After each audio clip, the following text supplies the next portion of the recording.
Welcome. Good morning, good afternoon, maybe even good evening. By the time you listen to this, welcome to another electrifying episode on the Growth Talk with Glenn, where we dive into the realms of coaching, consulting, and entrepreneurship.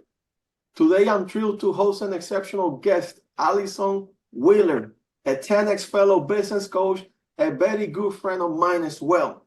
Alison isn't just a director and a success coach, she is a guiding force at Alison Wheeler Coaching and Consulting, dedicated to empowering business owners to do their seven-figure CEO hats with confidence.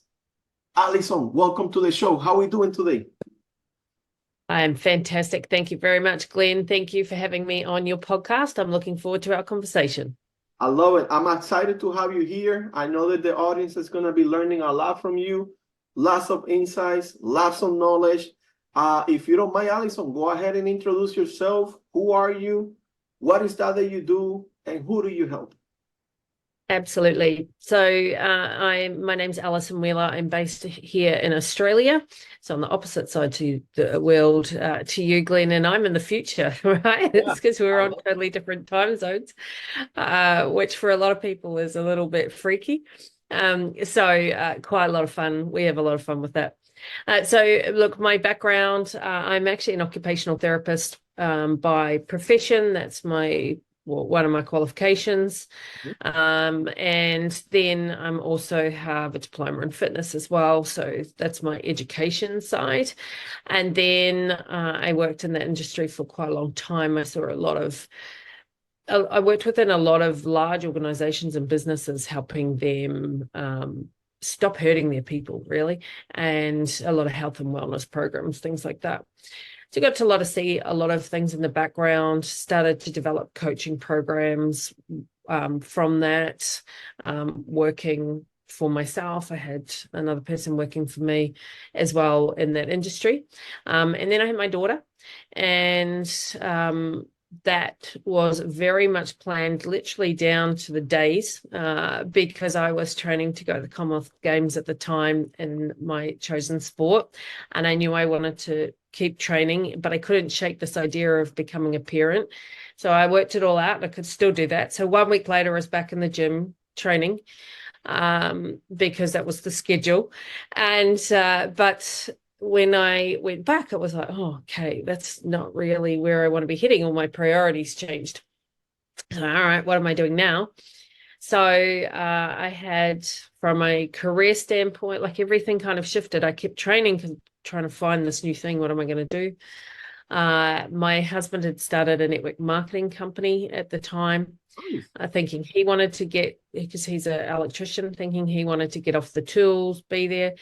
And then I ended up taking that over, building that up to 7 figures. I became the top distributor in the world in that company.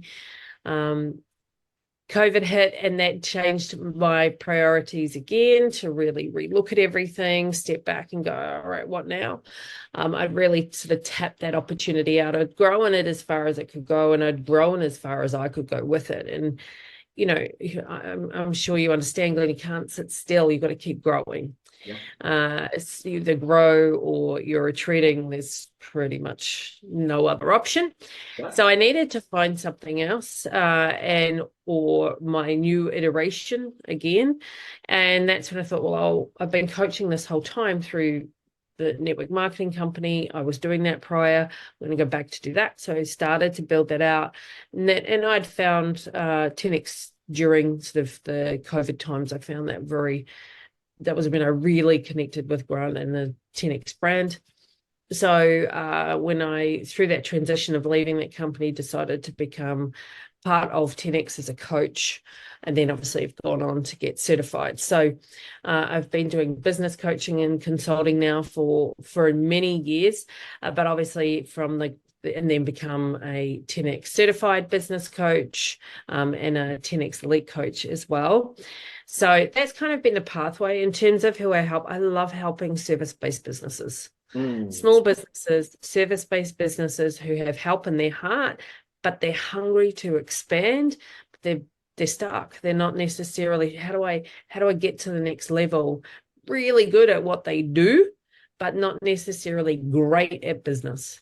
I don't have all the business acumen, right? Missing those pieces of how do I scale from here? How do I grow from here? How do I increase my income from here? And often, the business owners that I tend to work with, they're right on that borderline of burnout or fatigue, or, where they're starting to question, should I still keep doing this? Can I keep doing this? What do I do next? Well, rather than throw the baby out with the bathwater, let's actually get the support and the help in, right? So people can navigate through that, because often through that time where they kind of really start questioning, going, maybe it's time to jump out, right? Maybe I can't do this. All that questioning starts to come in. So that tends to be where my sweet spot of helping people is, and really helping them get through that and scale their business and grow their business. So they get there, they have a life, right? As well as a successful business, right? 10x life. They all areas are going well, not just one.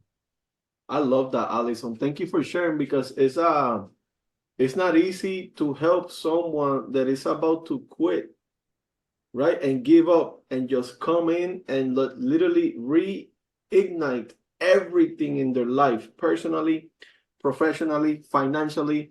I also love the fact that you said that you are coming from the future. I love that. I really do. I love that, because it's true. I never really saw it like that. Alison, if you don't mind, can you share with us your journey in the business development, when it began, right? And how that led you to become a 10x business coach? Yeah, so how I began into business coaching. Like how, if you don't mind sharing, like your journey in business development, when that began, like when you started doing business development, and how that aspect of the equation led you to become a 10x business coach. Yeah, so that would have been probably about 13, 14 years ago. Wow. So really within that kind of when I got into that network marketing space and working so much on business development, right? Like you've got to go from zero to hero. You need to make this thing work. Yeah. So working with a lot of people on, okay, what's your brand? How are you marketing? What does your website look like? No, that's terrible. You need to change it so actually people know how to contact you or want to respond to you, or okay, this is how are you writing a ad? What's your story? Stories sell, we know, right? Like stories and content sell. How are you positioning yourself? So really going in, or okay, where's your mindset? What are what are you telling yourself? What's the intentionality of your actions? It's just so many parts to that. Do you even sales? Do you ask for the sale? Like so many people don't ask for the sale. Sounds really crazy to me. However, a lot of people don't do that. So helping people to see the gaps of what, and I think the other side too is really helping people see themselves as a business owner, not a technician. Helping people develop themselves first and foremost to be a business owner, wear a business owner hat, not an employee hat, wear an entrepreneur hat, not an employee hat. That's a big transition, right? Yes. With that comes a lot of ownership of all of the roles that are required to successfully run a business, to see yourself in a different way. You need to see yourself as a marketer. You need to see yourself as a salesperson, which then means you need those knowledge gaps plugged. Or you need someone to come in, like I also go into businesses and work with their leadership teams, because if they don't know how to, they need to develop themselves too. They need to have that. The culture needs to be clear of the organization. So if you're past a one-man band, what culture are you building? Right, which also starts with you, but if you want staff, then that culture is super important. So that's kind of, I guess, that transition has occurred in that way, or that business development's occurred in that way. So just helping person after person after person after person after person develop their business from zero through to, I've had people earning over 100,000 in a month, right? That's a journey. It takes time, but there's logical steps. It doesn't have to be this emotional roller coaster that most people are on. Yeah. Although that doesn't mean there's not an emotional roller coaster, because if you're pushing the boundaries, there's still going to be, but you're choosing that. So you're choosing to put yourself into a situation where you're on an emotional roller coaster, right? Because you're putting yourself into new and challenging situations or creating new problems. That's different than being on the emotional roller coaster of business because you don't know what you're doing or you're not sure. And often people around identity as well, Glenn, I think, you and I both know a lot of people reject the idea that they're in sales. They don't want to see themselves as a salesperson because they've all got this context, but they've sold themselves on that idea. So they're a very good salesperson. And the sooner people can accept that they have to sell something in order to exchange value with someone else, even if that's an idea, it doesn't always have to be dollars that are exchanged. I'm selling my idea to my daughter all the time. I'm selling my ideas to my husband. Half the time I think I'm selling my ideas to my dog, not that she listens. But you know what I mean? Like, you're constantly selling it, so that when you can accept that you're a salesperson, you also then look for the right knowledge as well, and the right help. So that, I guess, that's sort of how I've grown into business development. One, from having to develop my own businesses, but then helping a whole lot of people, hundreds and hundreds of people, having to do the same thing. And then in terms of 10X, 10X really became a bigger part of my life through the pandemic, because I was like, I feel it was probably the timing of the pandemic. I think in my previous business, I was starting to cap it out, and I couldn't work out how to get past that ceiling. And I'm like, what am I missing? But it started to really affect me spiritually, me as a person, me as my self-confidence, me and my self-worth, my belief, because up until that point in time, I'd been able to grow it just fine. And I'm like, well, why is it not growing further? But sometimes what 10X allowed me to realize is tether yourself to the goal, not the vehicle. Sometimes the vehicle isn't the right vehicle. Sometimes the vehicle is broken and you have to iterate on the vehicle, you have to pivot, or you have to completely change it. But when your identity is tied into the vehicle, the thing that you've built, which often it can be, right? When your identity is tied into that, you don't want to let it go. You're too emotional to see it. So it took me 10X helped me reestablish myself and kind of, I guess, extract my identity out of the vehicle, retie it back to, because I'd lost sight of the goal by that point, because I was just pushing and pushing and pushing. Retie myself to the goal and go, hold on a sec, is this the pathway anymore? And then probably took about 12 months to kind of figure that all out and extract out of that and go down and kind of all of that. But I would listen to mainly Audible initially. I'd listen to Grant, and when I'd often go to the gym, and then that's when I'm always listening to audiobooks when I go and train, right? I've been an athlete my whole life. So when I go and train, I'll listen to audiobooks. I've never listened, or a podcast or whatever. I don't listen to music. But I'd often listen to Grant, and I'd come back home after I'd trained. My husband would be like, you've been listening to Grant, haven't you? I'm like, well, what? Why? And he said, because you come back different. Wow. You come back different. And I'm like, oh, and I knew it, right? And it wasn't always, Glenn, necessarily the words he was saying, although obviously that was a factor in terms of the actual quality of the information. It was his tonality, and it was his intentionality behind his delivery. It would hit home on a level that when I listen to a hell of a lot of books and a lot of podcasts, my husband has never said that about anyone else I've listened to. Like he could feel the palpable difference because I'd come home and I would be the person who I knew I was. Mm. And that's when I'm like, all right, this 10x thing's got something. This 10x thing's got some legs. Let me actually look into this more from the perspective of how can I be more involved. And I guess because I never really been this side of the world, right? I hadn't looked at that seriously until I heard that repeatedly. And obviously going through this transition of what next, I need to change back to focus on the goal. What's the new vehicle? Where am I heading with this? And because I felt like really Grant had helped me through such a tough time, it just made sense. And I'm like, well, I am not the only business owner in the world being challenged.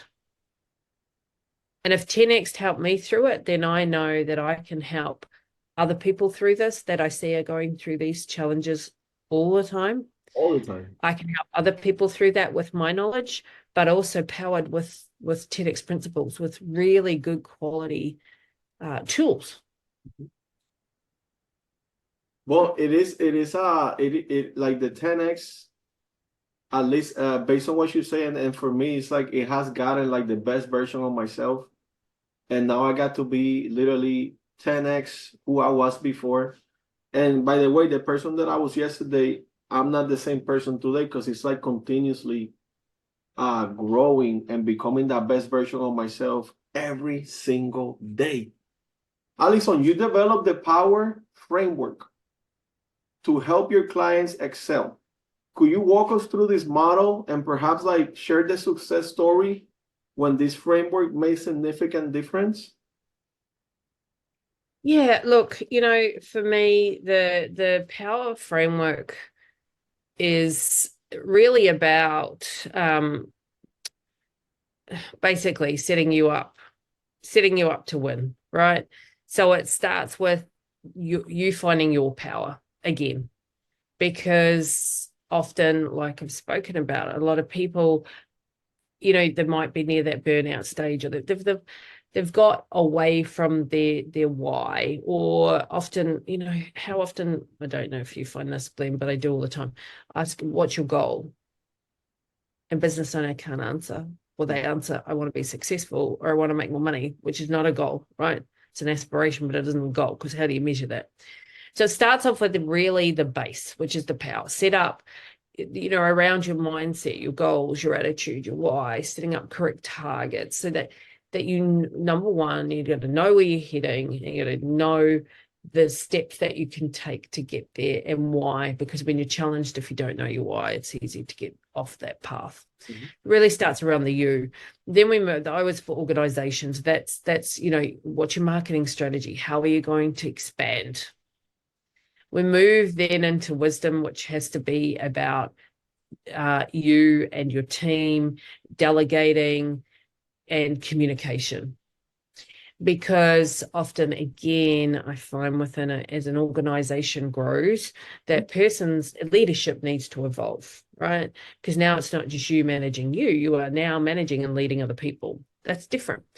And communication is a big part of that. And we went through with a client just this week around, and we role played out communication because she was having trouble. I feel overwhelmed. My team just don't seem to be doing what I need them to do in the time frame. So we were like, okay, well, how are you asking them? Mm-hmm. And they're like, oh, would you do me a favor of this with no time frame? It's like, well, why are you asking them to do you a favor when it's their job? Yeah. Wow. The power behind right? Power behind the questions, power behind your communication. Mm. And then, no time frame. So, well, how do they know when you need it done by? You're getting frustrated that they're not doing it when you need it done by, but you're not telling them. It's a bit like if I ask my husband to put the rubbish out, right? I expect him to put the rubbish out then. Right then, because that's when I need it put out. But if I don't communicate that, then that's my fault, right? Because often then, right, then this happens in relationships all the time. It's the same in business. Husband doesn't put the rubbish out, wife gets annoyed, right? But the wife never gave a time frame for the husband to then go, is that even realistic in my world right now whilst I'm doing all these other things? Or give the husband the opportunity to come back and say, no, I can't put the rubbish out right now, but I can put it out by 5 o'clock. Okay, cool, great. Or no, that's not okay. I'll put it out myself, right? Like simple things, but this happens with staff and with team, but with yourself as well. What time frames are you putting on you?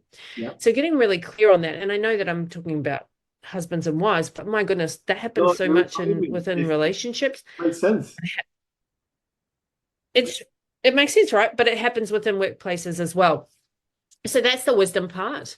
And then we have effectiveness. So that's your sales. So how are you effective in sales at the moment? Are you looking also at your effectiveness and your efficiencies? So where can we make your business go better? Where can we make your time go better? Where are you wasting time? So there's, time auditing, those sorts of things. How can we tighten that up so that you're getting maximum amount of your time in order to be able to get some time back? Because often I work with business owners who feel like they're working 24/7, right? But if we put that on paper and we look at, do you need to be doing all of these things? What do you need to stop doing? What do you need to start doing? And how can we actually make you a sales machine as well as your staff sales trained in sales machines, right? In the best possible way. When I say that, I don't mean robots. And then review, R is review. We go next level, looking at your gratitudes for how far you've got, developing your strategy, making sure you're documenting things as well. Like go back and review, because often when we've grown, we haven't necessarily written standard operating procedures along the way, and then we can have maximum growth. Another client that is literally they've grown exponentially, right? Very fast, but they have no standard operating procedures. Everything's pretty manual. So we're going back through and we're okay, let's come through and let's standardize this. Let's document everything. Let's try and systemize as much as possible so that you can get time back. So basically that's the process that I walk people through. And it takes time for people to go through that. We can go through that as fast or as slow as someone wants to move. Yeah. Really. At the end of the day, right? Driven by the business owner. But through that framework, I've helped one of my clients. They're a multi-six-figure business. We've put another 10% revenue on, which in their industry is massive because it's tough industry. It's just small. We're talking about small. Ability to change is things like that is quite small. Giving my clients their time back with their family, through all of this, or being able to, another one of my clients, through working with her team and improving the sales with her team, she's actually for the first time in a very long time able to take a day off with her family, right? And her husband is very, very grateful for that. Because he was feeling really neglected. It was affecting their relationship. Do you know, like that it's ever expanding. It's so much more beyond just a business and the business owner. To me, if you help the business owner, you help their family, and therefore you help the community. I love it. So not only you help them through your power framework to put like systems, processes, strategies, execute, put people in place with the intention of giving time back so they can enjoy not only the income that is coming and the revenue, but also the time to have the time to spend it with the family. Exactly. Time is the one asset that you will never get back. You can generate more money, but time you can't get back. And the people that you love want you around. And most people want to be around the people that they love. But if you are like drowning in your business, how are you going to do that? Because even if you come home, you're generally not the person that you probably want to be turning up around your family. And they not necessarily want to be around you either. Right? When you're in that, because you're never disconnected from your business. You're not turning up as your best version. You might be trying to turn up as your best version of yourself and your business, right? Because you feel like you need to do that. But it's not a real best version. It's a faked best version. So when we turn up as an authentic best version and then complete that process and then turn up as a best version of yourself with your family Mm. and have time. Have time for that. Quality time. It doesn't always have to be loads of time, but quality time because you're there. You're actually able to be there. Present without any worries. 100%. If you can go back in time and offer a piece of advice to the younger version of yourself, and you're just starting out, what would that be? It would have been, don't think so small, so think bigger, but align with the right people. Learn about who to trust, like know the red flags of people. Mm. The green, red light and green light, like know who to be able to be, and then align with the right people as early as possible. Surround yourself with the right people and big thinkers, because that your environment, I think, and the people you surround yourself with makes a huge difference. A huge difference to your outcomes and where you end up in the pathway that you travel. Mm. I love that. Alison, as a successful woman in a competitive field, how do you harness your personal experience to empower other women in business? Yeah, look, I think it is. Well, not being a man, I don't really know what it's like for a man, but I do think it's different for women, right? So, can't speak from the context of what it's like for a man, but I've worked with several of them too. So, I think as a woman, we have a few things going on. We have hormones. And we have a lot of them, and they're changing all of the time, right? And through certain periods of one's life, well, you asked me, so I'm going to go there, right? Yeah. So through certain periods of one's life, there is fundamental hormonal changes, and you aren't going to stop that train. But there's physiology that changes when our hormones changes at certain times, and we can become, as a woman, you become very clouded as to what is actually real versus what is hormone related, right? Like it can really cloud your pathways and judgment. And I think through those certain iterations, like perimenopause and menopause in particular, and then after menopause, that is often women can really struggle through those times. One, it's not talked about enough, but two, people can become a little bit hormone crazy, or they don't know who they are anymore. So then again, it's like, well, we can help that. We can guide you through what you're experiencing is not abnormal. You're not abnormal. You might be now in a questioning phase because you're in a new iteration of your life. Also, your body's doing different things. People can really lose trust in themselves, Glenn, through that period of time as a woman. They're building trust back in themselves because their body's doing different things, right? It's like my body's doing all this weird stuff, and I don't want it to be doing that, and I can't stop it. You can support it through, supplements and all sorts of things, eating well. There's lots and certain exercise, right, to that holistic viewpoint. But often in how that reflects in their business is they're like, I'm just not coping anymore, or I can't think straight, or, so, and then you've got that juggle where now I think women are expected to be everything. So successful in their business, successful in their home, whilst they still juggle their home and their business. Generally, they're trying to do both full time, and both are full time jobs. They right? are. Like neither of those are not a full time job, and I think from the aspect of a women are really crappy at asking for help and delegating, like really bad. And so it's like you don't have to do it all. If I can speak to one message, you don't have to do it all on your own. Asking for help is actually sane. It's normal. It's a good thing. Yes, it highlights vulnerabilities. But women don't have to be men to be successful. Mm. Women can be women to be successful, right? And there is a different power in that because women communicate differently in general.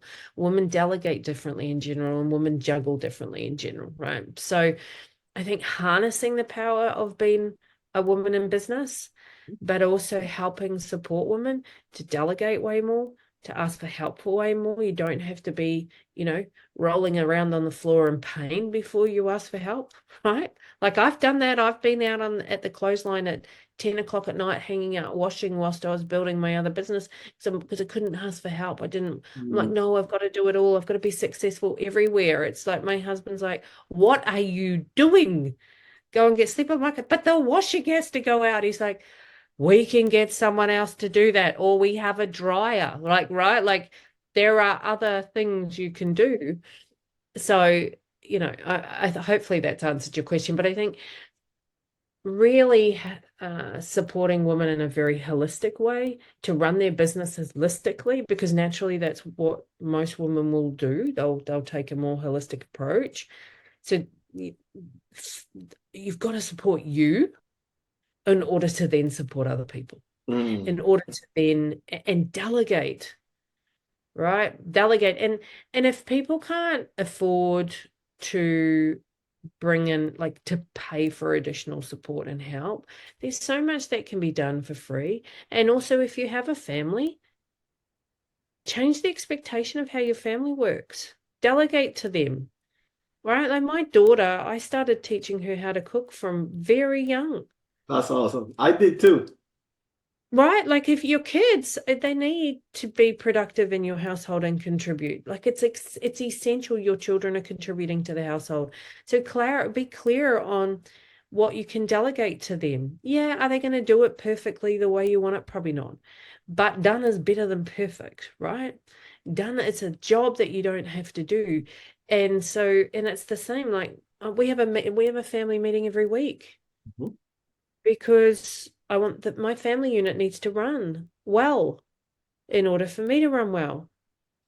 So I prioritize that in order to make sure my family's effective and efficient and organized and everyone's on the same page and we're heading towards the same goals and we're heading off any issues at the forefront, right? We're very open. Also, we talk as a family, we talk about our finances. I want my daughter to, yes, okay, it's at the level she can understand. But you know, uh, also I think too, because I do know that if a woman's family, and it is very similar for men, but we're talking about women. If a woman's family isn't going well, they're generally not going well, right? Mm. So helping a woman to have their family to communicate, to be willing to be a leader in their own family as well, like Mhm. to actually own the leadership hat that they Yeah. have. Yeah. Right? Because so often in society, it's like, well, yeah, but that is so undervalued, running your household. Mhm. Then that leadership hat is not, that CEO hat of the house isn't being worn. And it's okay to wear that hat. It's okay to be a leader in your house. It doesn't have to be your husband being the leader of the household. It can be if that's how you have the dynamic set up, but someone has to wear that or nothing gets led. Mm. Alison, So what helping women be leadership in all areas of their life. yeah, it's true because like it start with like from within. So you mentioned like if their families if their household if something is not going right, most likely outside of the house, whether they're entrepreneurs, employees, or business owners, it's not gonna go right anyway because it's not starting from within. Exactly. I love 100%. I love that. So what does the term 10x means to you? Yeah, look, it's power. It's exponential power, using that, like it's harnessing a power that is palpable, that everybody has, right? It's tapping into that. But it's then being very intentional with your actions, Mm. using that power, using your energy creating energy and using your energy towards the things that are important to you across all areas of your life. So it's that exponential, powerful, intentional growth across all areas of your life. You knowing what you're doing, you knowing what you're building, and you intentionally building a life that you love that can exponentially grow and then help others. I love that. Alison, since we're coming near to the end of this episode, if someone wants to get in contact with you or book a strategy call or learn how can you help them? And by the way, do you work worldwide? Because I know that I do. now 100%. you have the technology, even though that you are in Australia from the future, you can still help people in the United States as well, right? Absolutely. I have clients all over the world. I love that. So how can someone that is interested in meeting with you, learning more from you, how can they get in contact? They can jump on my website, which is thealisonwheeler.com, or they can jump on my social handles and DM me, which is at the Alison Wheeler Coaching. So either place you will find me. On my website, I have a quiz. They can take that. On my website, I also have the ability to book straight in for a strategy call, which I'm more than happy to talk to anyone who resonates. They can book in to do a free strategy call. I'd love to help people. I love that. Well, Alison, thank you for your time, knowledge, expertise, insights. And as you know, Alison, we always over delivering for our customers, prospect, audience. Would it be okay if we close with a quote? Absolutely, as we always do in 10X. I would love it. Let's do it. So from page 9 to 85, you pick a number. 79. 79. Let's see. Ooh, you can't make diamonds without pressure. Mm. You Oh, I can't love that. make diamonds without pressure, which means pressure is okay because diamonds are made out of pressure. And you and me know, Alison, that we are continuously putting ourselves under pressure. Very uncomfortable places. Why? Because that's where the growth happens. Absolutely, 100%. Yes, it is not a comfortable journey, right? It's not. But you know, I also think though, living a life that you don't really love and isn't growing, that's also uncomfortable. So choose your discomfort. But I'd rather be a diamond. Thank you very much. I like diamonds. I love diamonds. Who doesn't? That's right. Exactly. Alison, thank you again for your time, knowledge, expertise. Wishing you the best of success, health, and wealth. And let's go out there and keep helping others becoming the best version of themselves, personally, professionally, and financially. Thank you, Alison. Thanks so much, Glenn.